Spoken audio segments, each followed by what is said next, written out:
O PSP era um monstro, mas será que ele aguentava a fúria de um God of War completo? Hoje a gente vai descobrir se Chains of Olympus é um épico de verdade ou é só uma versão capada do nosso amigo Kratos que a gente ama. Olá, eu sou o Vale e nesse vídeo irei contar a minha experiência com God of War Chains of Olympus. Olha, em relação à história, ela se passa depois de God of War Ascension e antes de God of War 1. Então, esqueça a vingança contra o Olimpo por um momento. Aqui vemos um Kratos ainda CLT dos deuses. Tudo começa em Ática, contra uma invasão persa, mas escala rápido. O sol some, o mundo mergulha no sono de Morfeu e a missão vira um resgate desesperado por Hélio. Em relação à jogabilidade, ela foi adaptada para o PSP. Como temos menos botões se comparado ao console normal, para algumas ações são necessárias uma combinação de comandos, que ficou bem adaptado por sinal, mas em todo o restante continua sendo o mesmo padrão de jogabilidade conhecido na franquia,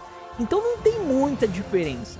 Os Quick Time Events ainda estão presentes aqui. E uma das coisas que me impressiona é em como esse jogo é bonito. É um jogo de PSP e ele possui um level design e combate que não deixa nada a desejar se compararmos com God of War 1, por exemplo. Eles realmente conseguiram trazer a grandiosidade de God of War para o portátil. Além disso, uma coisa bem interessante é aproveitar esse período entre esses 10 anos em que o Kratos trabalhou para os deuses, antes de começarmos God of War 1. Então o jogo ele segue a mesma estrutura dos títulos de PlayStation 2, então é realmente uma expansão dos jogos.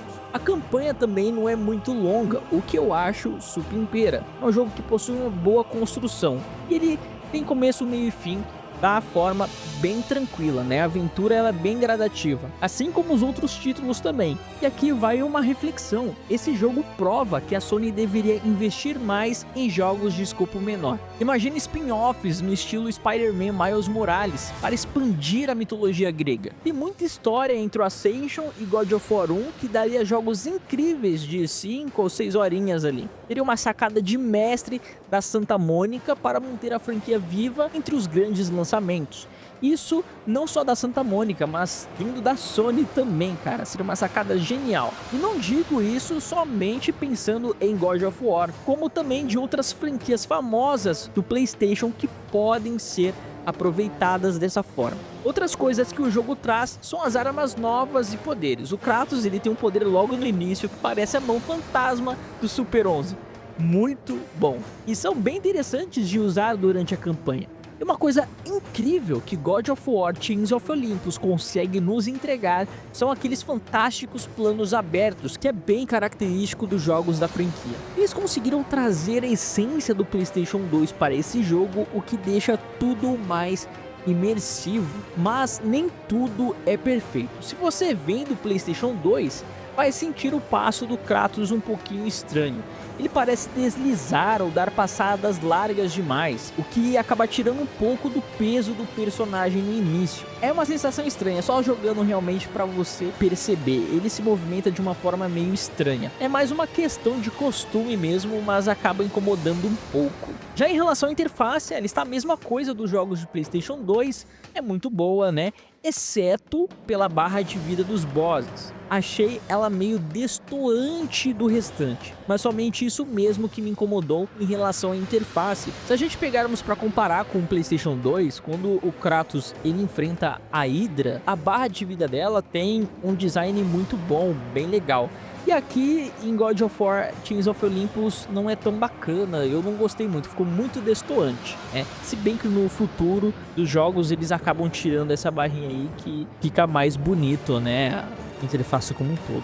Em relação à trilha sonora, nem tenho o que falar, é God of War. E God of War é sinônimo de trilha sonora boa, trilha sonora épica. E também a direção do áudio está muito boa, não deixou nada a desejar também. God of War Chains of Olympus nos mostra que para criar coisa boa não precisa de muito. A Sony deveria voltar a bancar projetos assim, de escopo menor das suas franquias, porque você deixa a narrativa mais rica e consegue dar atenção a outros personagens do universo, não precisa ser necessariamente o protagonista. Seria muito interessante trabalhar outros personagens. Imagina aí um jogo voltado para os Zeus, para a gente conhecer melhor o personagem, ou até para Athena. Enfim, Tem muitas coisas que dá pra fazer e aproveitar o universo não só de God of War, como de outros jogos também. E isso daqui não fica exclusivo somente pra Sony, tá?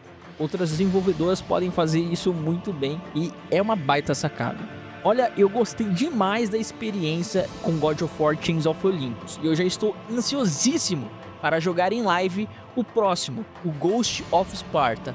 E se você curtiu esse estilo de análise, já deixa aquele like supimpeira e se inscreve para não perder os próximos vídeos da saga. E se você quiser, tem mais análise de God of War no canal, só clica aí, assista minhas outras análises também. Eu vou ficando por aqui, é isso aí, falou e até a próxima.